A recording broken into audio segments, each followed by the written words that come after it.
Φίλες και φίλοι του agiovoice.gr, καλώς ορίσατε σε μια ακόμα συζήτηση εν ώψη δημοτικών εκλογών.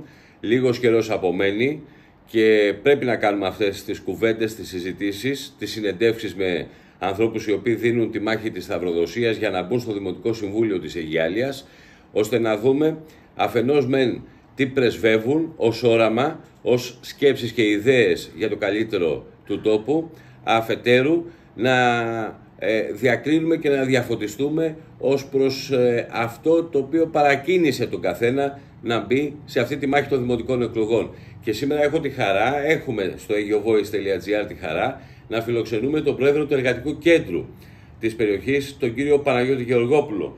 Κύριε Γεωργόπουλε, καλησπέρα. Καλώς ήρθατε. Καλησπέρα. Ευχαριστώ πολύ για την πρόσκληση για να μετέχω και εγώ στη συζήτηση αυτή, να δώσω τις δικές μου ιδέες και για ποιο λόγο μπήκα στο εκλογικό αυτό αγώνα. Εγώ εύχομαι καλή επιτυχία. Το agiovoice σας εύχεται καλή επιτυχία. Είναι μία ακόμα μάχη που δίνεται περνώντας από την πόρτα του συνδικαλισμού στην πόρτα των δημοτικών πραγμάτων και είναι η πρώτη σας φορά, η πρώτη συμμετοχή στα κοινά μέσα από δημοτικές εκλογές. Έτσι δεν είναι? Μέχρι τώρα είστε στο συνδικαλισμό, ένα λαμπρό και ενεργό κομμάτι του συνδικαλισμού, του τοπικού τουλάχιστον. Θεωρώ ότι κάποιος που ασχολείται με το συνδικαλισμό θα πρέπει να δώσει αυτό που μπορεί, και εγώ μετά από 10 χρόνια πρόεδρος και συνολικά μετά από 28 χρόνια ενεργός με το συνδικαλισμό, πιστεύω ότι έδωσα αυτό που πραγματικά ήθελε ο εργαζόμενος. Τη βοήθεια να είναι δίπλα του στο μεμονωμένο εργαζόμενο, να δώσω λύσεις σε προβλήματα τα οποία διαχρονικά υπήρχαν. Ναι. Και προσπαθούσα πάντα μέσα από την κοινωνία, με την αξιοκρατία και με την, αυτό που με διέπει περισσότερο, ότι όταν θα ξεκινήσω κάτι θα το τελειώσω.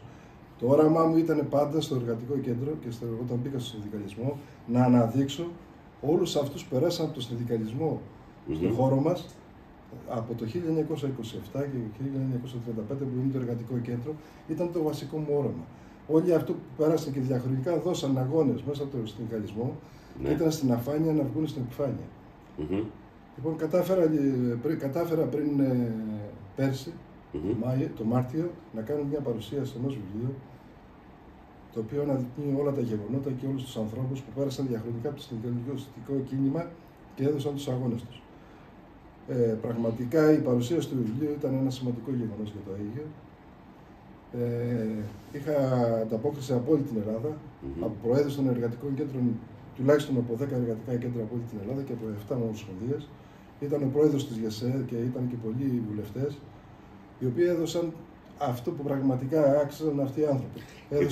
Επειδή μου μιλάτε για το συνδικαλισμό, αν και είχα σκοπό να μπούμε κατευθείαν στα δημοτικά, καλύτερα όμως, ίσως, γιατί ήθελα να θίξουμε και το θέμα της συνδικαλιστικής πτυχής, στην οποία έχετε δώσει πολλούς αγώνες, και μιας και αναφέρεστε σε αυτό το βιβλίο, το οποίο φαντάζομαι είναι ένα κόσμημα και ένα εργαλείο, μια παρακαταθήκη για το μέλλον, διότι ο συνδικαλισμός, κακά τα ψέματα στην Ελλάδα, έχει περάσει στην αντίληψη του κόσμου, τα τελευταία χρόνια τουλάχιστον, ως κάτι με θετικό μεν, αλλά και με αρνητική χρειά.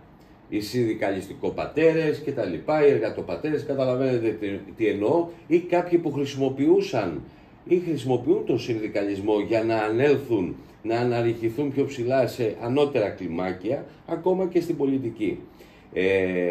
Δεν ξέρω έτσι τι άποψη έχετε γι' αυτό, συν του γεγονότος ότι λένε πολλοί σήμερα, έτσι όπως περνούν τα πράγματα και αποφασίζονται και λαμβάνονται μάλλον οι αποφάσεις σε κεντρική πολιτική σκηνή, ο συνδικαλισμός μοιάζει με σταυρωμένα χέρια, μοιάζει αδύναμος, μοιάζει ανίκανος να ανταπεξέλθει και να δώσει μάχες. Πραγματικά είναι όπως τα λέτε. Πραγματικά διαχρονικά υπήρχε ο συνδικαλισμός, έδωσε αυτή την εντύπωση που λέτε. Πραγματικά υπήρχαν φαινόμενα οι οποίοι ήταν ο κομματικός συνδικαλισμός, οι παράγοντες που έρχονταν από την πολιτική και ασχολούνταν με τον συνδικαλισμό και περνούσαν μέσα από τα εργατικά και μέσα από τις ομοσπονδίες στην κάθε πολιτική του χώρου. Μήπως όμως αυτά ήταν μεμονωμένες περιπτώσεις και δεν είναι ο κανόνας όσον αφορά το συνδικαλισμό. Εγώ θέλω να σας μιλήσω για το Εργατικό Κέντρο Αιγαίου και τουλάχιστον για τη θητεία τη δικιά μου. Ναι. Ποτέ μέσα στο Εργατικό Κέντρο, μέσα στο Διοικητικό Συμβούλιο δεν αφήσαμε κανένα κομματικό σχηματισμό να έχει επιρροή. Είμαστε 9 άτομα, το Διοικητικό Συμβούλιο, και είμαι υπερήφανος γι' αυτό. Αφήσαμε το κομματικό. Πιστεύω στην άκρη. Ταυτότητα του καθενός απ' έξω. Έξω από την πόρτα του Εργατικού Κέντρου. Και διαφορετήκαμε μόνο για τα προβλήματα του εργαζόμενου. Γι' αυτό και έχουμε την απήχηση και ο κόσμος του Αιγαίου μας έχει αγκαλιάσει και δεν έχουμε το γενικότερο που έχει όλο ο συνδικαλισμός σε όλη την Ελλάδα. Έχουμε την πολύ καλή, μέσα στο χώρο εδώ στο Αίγυο, έχουμε πολύ καλή τη γνώμη των πολιτών και αυτό καθημερινά αποδεικνύεται. Πάμε τώρα να ρωτήσω το εξής. Επειδή ζούμε ένα σκούρο περιβάλλον, ένα δυσίωνο περιβάλλον όσον αφορά τα εργασιακά και το βλέπουμε και το αισθανόμαστε και με συνεχώς νέα εργασιακά νομοσχέδια, είδαμε και το τελευταίο. Πώς βλέπετε να σκιαγραφείτε το τοπίο στον εργασιακό τομέα μέσα στα επόμενα χρόνια? Το τοπίο στον εργασιακό τομέα πλέον έχουμε μπει σε μια περίοδο, εγώ την έχω ονομάσει και έχουμε γυρίσει πλέον στο μεσαίωνα. Θα πρέπει να κάνουμε ένα ξεκίνημα. Δεν υπάρχει κανένα εργατικό δικαίωμα πλέον και το εργατικό κίνημα θα πρέπει να κάνει ένα καινούργιο ξεκίνημα. Πρέπει να απαιτήσουμε να υπάρχει η εργατική νομοθεσία. Δεν υπάρχει τίποτα που να προστατεύει τον εργαζόμενο. Είμαστε όλοι χρειά στα χέρια των εργοδοτών. Αυτή η κυβέρνηση, έρμεα. Πραγματικά δηλαδή αυτή η κυβέρνηση προσπαθεί να ποινικοποιήσει τον συνδικαλισμό, να μην αφήσει κανέναν συνδικαλιστή, δηλαδή όταν ποινικοποιεί την απεργία, δηλαδή την αντίδραση.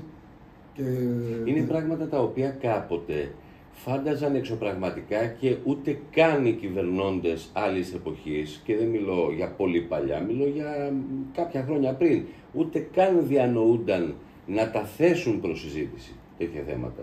Παρόλο αυτά που έχουμε να προστάψουμε στο συνδικαλισμό ήταν ο μόνος που αντέδρασε στα χρόνια του μνημονίου. Μάλιστα.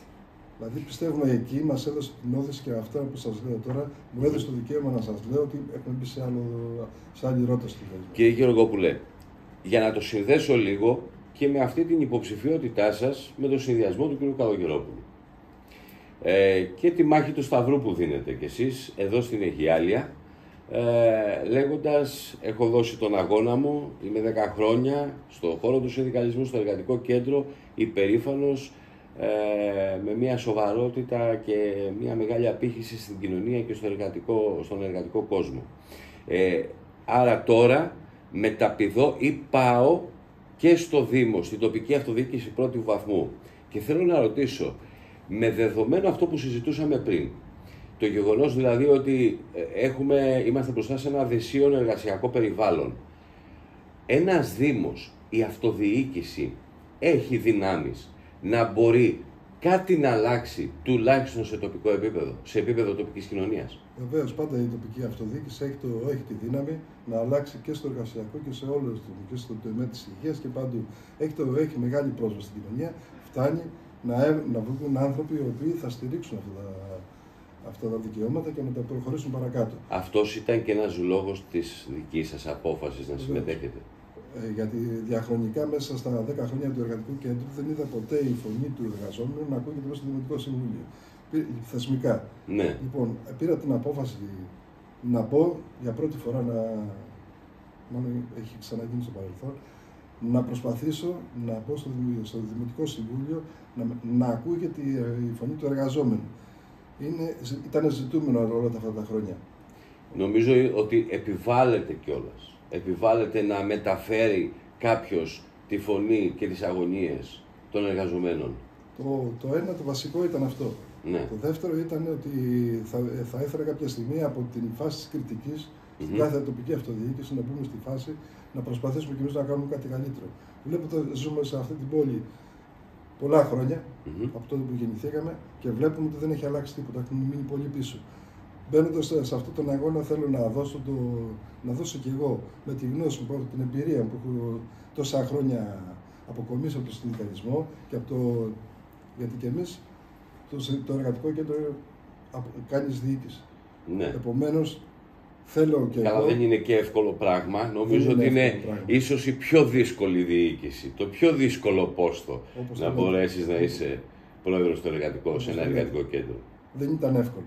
Δεν ήταν εύκολο, αλλά η εμπιστοσύνη των εργαζόμενων στην περιοχή μας μου δίνει το δικαίωμα να λέω ότι πραγματικά έκανα πράγματα. Και μου το απέδειξαν στις 4 συνεχόμενες φορές που με επέλεξαν. Αυτό νομίζω τα λέει από μόνο του. Η επανεκλογή σε ένα τόσο έτσι νευραλγικό χώρο που κακά τα ψέματα στο συνδικαλισμό υπάρχουν και οι ίντρικες, υπάρχουν και οι ζηλοφωνίες, υπάρχουν. Όταν επανεκλέγεσαι ξανά και ξανά, σημαίνει κάτι. Για να μην πω σημαίνει όλα, σημαίνει τουλάχιστον κάτι και κάτι πάρα πολύ ισχυρό. Όταν μπήκα στο συνδικαλισμό, θέλω κάποια στιγμή να κλείσουμε το συνδικαλισμό και να μπούμε στην τοπική αυτοδιοίκηση. Ναι. Όταν μπήκα στο συνδικαλισμό, έδωσα μία υπόσχεση στους εργαζόμενους ότι εγώ όσο θα είμαι στο συνδικαλισμό δεν θα ασχοληθώ με κάτι άλλο. Λοιπόν, το τήρησα, τώρα είμαι στο τελείωμα της θητείας μου και αυτό αποφάσισα να μπω στον χώρο της αυτοδιοίκησης, να μπορέσω και εγώ με την εμπειρία μου να προσφέρω κάτι σε αυτή την πόλη, η οποία έχει παραμείνει πολύ. Πώς την οραματίζεστε αυτή την πόλη? Τι θα θέλατε να προσφέρετε? Είναι ο Παναγιώτης Γεωργόπουλος στο Δημοτικό Συμβούλιο. Έγιναν οι εκλογές και είναι στο Δημοτικό Συμβούλιο που σας το εύχομαι και είναι ξανά μια δεύτερη θητεία του Δημήτρη Καλογερόπουλου. Τι είναι αυτό που θα θέλατε να αλλάξει στην Αιγιάλεια? Το βασικό που θέλω να αλλάξει στην Αιγιάλεια θα είναι να παραμείνει ένας δήμαρχος δεύτερη συνεχόμενη θητεία για να μπορέσει να ολοκληρώσει το έργο του. Ξέρουμε πολύ καλά ότι στην περιοχή μας, στην Αιγιάλεια, ποτέ δήμαρχος, στο Αίγυο βέβαια, όχι στην Αιγιάλεια, στο Αίγυο, δεν έχει βγει ποτέ δήμαρχος δεύτερη φορά. Δεν νομίζω ότι όλοι αυτοί οι άνθρωποι που πέρασαν δεν είχαν πρόγραμμα, δεν είναι συντάξει. Πιστεύω ότι δεν τους άφησαν να ολοκληρώσουν ένα πρόγραμμα. Και γι' αυτό η πόλη είναι πίσω. Ο βασικός λόγος που επέλεξα μετά από μια πραγματικά συζήτηση με τον κύριο Καλογερόπουλο, επέλεξα ότι μπορεί αυτός ο άνθρωπος, αυτός ο δήμαρχος, να πάει την πόλη παρακάτω. Γιατί? Γιατί έχει όραμα, γιατί είναι χρόνια μες στην αυτοδιοίκηση, επέλεξε να είναι στον χώρο της αυτοδιοίκησης και δεν επέλεξε κάτι άλλο. Έχει περάσει από όλα τα στάδια της αυτοδιοίκησης, έχει περάσει από την ΚΕΔΕ, έχει μια σημαντική θέση αυτή τη στιγμή ο πρόεδρος της Επιτροπής που διαχειρίζεται το ΕΣΠΑ. Και αυτό ακόμα είναι μεγάλο προσοχή για την πόλη μας. Είναι ψημένος δηλαδή στην αυτοδιοίκηση. Είναι ο άνθρωπος που μπορεί να πάει την πόλη παρακάτω. Πιστεύω πρέπει όλοι οι αιγιώτες να κρίνουν το έργο του και να του δώσουν το δικαίωμα να μπορέσει για δεύτερη φορά συνεχόμενη να ολοκληρώσουμε το έργο. Όμως η Αιγιάλεια, το είπατε και εσείς νωρίτερα, δεν είναι σε μια κατάσταση καλή. Γιατί δεν είναι σε μια κατάσταση καλή? Τι φταίει? Ο βασικός λόγος είναι ότι κανένας δήμαρχος δεν έχει το δικαίωμα τη δυνατότητα για δεύτερη φορά να πάρει τη Δημοτική Αρχή και να υλοποιήσει ένα πρόγραμμα. Δηλαδή όλο το έργο έμεινε στη μέση, ας πούμε, κάθε φορά. Στη μέση. Πιστεύω τώρα ότι έχει γίνει μια μεγάλη προσπάθεια. Έχουν δημιουργηθεί επιτροπές, έχουν κάνει προτάσεις, είμαστε έτοιμοι. Το βασικό πρόβλημα ενώ είμαστε πανέμορφη πόλη, δεν είναι κανένας ταξιδιώτης να κατέβει από τον εθνικό δρόμο και να μπει στην πόλη μας. Πρέπει να του δώσουμε κάτι για να μπορέσει να μείνει στην πόλη μας. Περαστικός και φεύγει. Αυτό λοιπόν θα το αλλάξουμε. Ως πατρινός και με αφορμή και μια συζήτηση που είχαμε πρόσφατα εδώ στο Αίγυο Voice με τον Δήμαρχο τον κύριο Καλογερόπουλο, μιλούσαμε για τον τουρισμό. Και τώρα παίρνω αφορμή από αυτό που είπατε, πρέπει όποιος περνά από τον εθνικό δρόμο να τον φέρνουμε με κάποιο τρόπο στην πόλη μας. Παλιά λοιπόν μου έλεγε το 73% των επισκεπτών στις παραλιακές περιοχές της Αιγιάλειας ήταν πατρινοί, οι οποίοι έπαψαν σταδιακά να έρχονται από τότε που ανέκυψε το πρόβλημα των σκουπιδιών. Άρχισε δηλαδή στο υποσυνείδητο να περνάει η Αιγιάλεια ως μια πιο υποβαθμισμένη περιοχή. Ταυτόχρονα, όταν παραδόθηκε η νέα εθνική οδός Πατρών Αθηνών, κάποιοι είπαν ότι το Αίγυο μπορεί να φέρει πάρα πολύ κόσμο και από την Κόρινθο, ακόμη και από την Αθήνα. Κάποιοι άλλοι είπαν το ακριβώς αντίθετο. Ο εθνικός δρόμος θα είναι ένας τέτοιος δρόμος που δεν θα κατεβαίνει κανείς στο Αίγυο. Δεν ξέρω τι φταίει για όλα αυτά, αλλά επειδή ακούω διάφορα σενάρια και ιδέες και προτάσεις για τουριστική ανάπτυξη, μπορεί να υπάρχει τουριστική ανάπτυξη και πώς? Βασικά πράγματα για να υπάρχει μια ανάπτυξη στην περιοχή θα πρέπει να έχουμε τις υποδομές. Όταν τα παραλιακά χωριά μας και οι παραλίες μας όλες δεν είχαν αποχέτευση και τα λίμματα πέφτανε στη θάλασσα, πώς θα έρθει ένας τουρίστας να εμπιστευτεί ένας επιχειρηματίας να κάνει μια επιχείρηση? Μου είπατε και εσείς που και πραγματικά είναι έτσι, το 19 είχαμε τώρα σκουπίδια. Ναι. Ποιος θα έρθει να νοικιάσει ένα δωμάτιο ή ένα ξενοδοχείο και δίπλα του να εγκυμονεί ο κίνδυνος της υγείας του? Κανένας. Το είπατε και μόνοι, έφυγαν. Δημιουργήσαμε, λοιπόν, δεν υπάρχει αυτή τη στιγμή η πόλη καθάριση. Δεν υπάρχουν σκουπίδια. Δημιουργείται το μεγάλο έργο της αποχέτευσης. Τα περισσότερα παραλιακά χωριά πλέον θα έχουν αποχέτευση. Δεν θα αναγκάζει κανένας να ρίξει τα λίμματα στη θάλασσα. Επομένως, δημιουργούμε τις υποδομές που ένας τουρίστας θα έρθει στην πόλη μας. Αλλά δεν είναι μόνο αυτό. Θα πρέπει να προχωρήσουμε και να πιστεύω ότι θα πρέπει να συνδυάσουμε τον τουρισμό και με τα αγροτικά μας προϊόντα, με τα προϊόντα που παράγονται στην πόλη μας. Να συνδυάσουμε δηλαδή την παραγωγή των αγροτών, αυτά που παράγουμε, το λάδι, τη σταφίδα και το κρασί και όλα αυτά που παράγουμε, να τα μπορέσουμε να τα συνδυάσουμε με τον τουρισμό. Να έρθει κάποιος για να κάνει αυτό που κάνουν σε άλλες περιοχές. Να πάει σε ένα ηλιοτρίβι να δει πώς γίνεται. Αυτός ο τουρισμός έρχεται. Θέλει ο άλλος να δει τη διαδικασία. Εμείς πρέπει σε μια περιοχή που ζούμε, που έχουμε όλα αυτά σε αυτονύχτα, να δει τον τρίγο.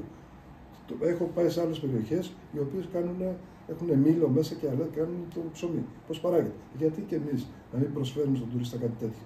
Έχουμε τα μονοπάτια μας, όλη την Αιγέλια. Γιατί να μην τα αξιοποιήσουμε? Όταν χιλιάδες κόσμος από όλο τον κόσμο κάνουν αυτό το πράγμα. Είναι περιπατητές και ψάχνουν να βρουν μονοπάτια. Όντως. Όταν έχουμε στην Αιγέλια τέτοια μονοπάτια, γιατί να μην τα αξιοποιήσουμε? Γιατί η Αιγέλια συνδυάζει τα πάντα, δηλαδή συνδυάζει θάλασσα, βουνό, συνδυάζει εξαιρετικά προϊόντα μοναδικής ποιότητας, περιζήτητα, που απορώ γιατί δεν έχει γίνει μια εκτείναξη των εξαγωγών και της παραγωγής ταυτοχρόνως, άρα περισσότεροι εργαζόμενοι κλπ. Αύξηση της παραγωγής και του πρωτογενούς τομέα.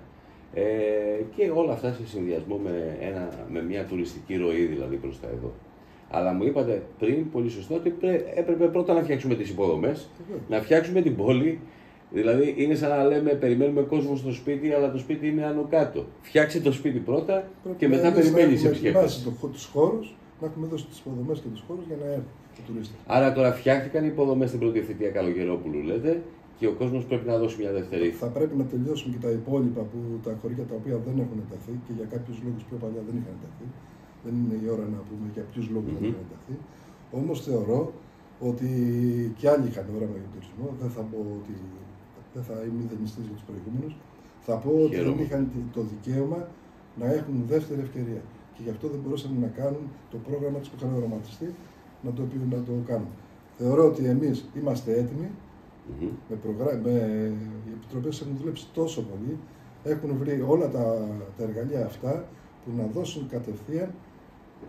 κατευθείαν όθηση στην πόλη και στον τουρισμό και σε πολλά άλλα επίπεδα. Και στον αθλητισμό έχουμε τον πρωταθλητή μας, τον Χρήστο Τζερτζό, και βγαίνουν και πάρα πολλοί άλλοι, οι οποίοι μπορούν να αναδείξουν και τον αθλητισμό. Έχουμε τα μοναστήρια, έχουμε αυτό το προσόν εδώ, να έχουμε συνδυάσουμε πολλά. Υπάρχει και ο εκκλησιαστικός τουρισμός. Αυτοί οι άνθρωποι οι οποίοι έρχονται στο Αίγυο για τα μοναστήρια μας είναι φοβερά. Έχουν πολύ μεγάλη αξία. Και θα πρέπει να το αναδείξουμε και αυτό ακόμα για να δώσουμε επιπλέον ένα ακόμα κίνητρο σε κάποιον να έρθει στην περιοχή μας. Θα θέλατε, εφόσον εκλεγείτε, να ασχοληθείτε πιο επισταμένα με κάποιον από αυτούς τους τομείς, να το πάρετε στους ώμους σας στο Σταυρό και να τραβήξετε το δρόμο του Γολγοθά, γιατί τίποτα δεν είναι εύκολο να γίνει. Θεωρώ ότι θα πρέπει να αξιολογήσει ο Δήμαρχος τον κάθε άνθρωπο και πού μπορεί έχει τις δυνατότητες να το κάνει. Υπάρχουν πολλοί άξιοι άνθρωποι, συνεργάτες και συνυποψήφοι, οι οποίοι θα μπορούσαν να κάνουν το οποιοδήποτε έργο. Επομένως, είναι στην κρίση του Δημάρχου να κρίνει ποιος αυτός είναι καλύτερος για να προσφέρει στο Αίγυο. Όχι για να πάρει μια θέση, για να προσφέρει στο Αίγυο.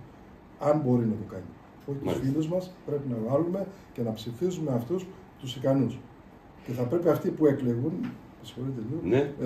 αυτοί που θα εκλεγούν, να επιλεγούν οι καλύτεροι και από τον κόσμο και από τον Δήμαρχο για να μπορέσουμε να πάμε αυτή την πόλη μπροστά. Τι θα λέγατε λοιπόν σε έναν ψηφοφόρο και ειδικά σε έναν νέο ψηφοφόρο, γιατί υπάρχουν και οι νέοι, που τα βλέπουν διαφορετικά τα πράγματα από ότι εμείς, τι θα του λέγατε για να ψηφίσει, εκτός από Δημήτρη Καλογερόπουλο, να ψηφίσει Παναγιώτη Γεωργόπουλο, να βάλει σταυρό στον Παναγιώτη Γεωργόπουλο? Είναι ενθαρρυντικό, πολύ ενθαρρυντικό, και ήταν ένα από τα βασικά της προεκλογικής και του ψηφοδελτίου μας. Έχουν πολύ νέο κόσμο. Δίνουμε το δικαίωμα σε πολύ νέο κόσμο να μπει στη διαδικασία της εκλογής, ενώ παλιά ξέραμε ότι δεν μπαίνανε. Ναι. Επομένως τώρα, επαγγελματίες και πετυχημένοι στο χώρο τους έχουν μπει στην διεκδίκηση του Σταυρού. Έτσι, και είναι παρήγορο αυτό για μια πόλη, όταν η νεολαία μπαίνει στη διαδικασία της εκλογής. Θα συνιστούσα σε όλους αυτούς ότι παρέα με ο νέος και την εμπειρία. Θα ήθελα λοιπόν να μπορέσω να μου δώσω το δικαίωμα αυτή την εμπειρία που έχω αποκτήσει να μπορέσω να την εφαρμόσω στο Δημοτικό Συμβούλιο, αν εκλεγώ, και σε όποιο άλλο πόστο χρειαστεί, αν δεν εκλεγώ. Μένουν και άλλες μέρες μέχρι τις κάλπες. Σας εύχομαι καλή δύναμη, καλόν αγώνα και καλή επιτυχία. Να είστε καλά, ευχαριστώ πολύ, και εύχομαι να εκλεγούν οι καλύτεροι και όχι οι αριστοί και όχι οι φίλοι. Να εκλεγούν οι καλύτεροι. Σωστό. Σε όλους τους συνδυασμούς. Να είστε καλά, κύριε Γεωργόπουλο. Ήταν ο Παναγιώτης Γεωργόπουλος, υποψήφιος με τον συνδυασμό του κυρίου Δημήτρη Καλογερόπουλου. Ευχαριστούμε που μας παρακολουθήσατε.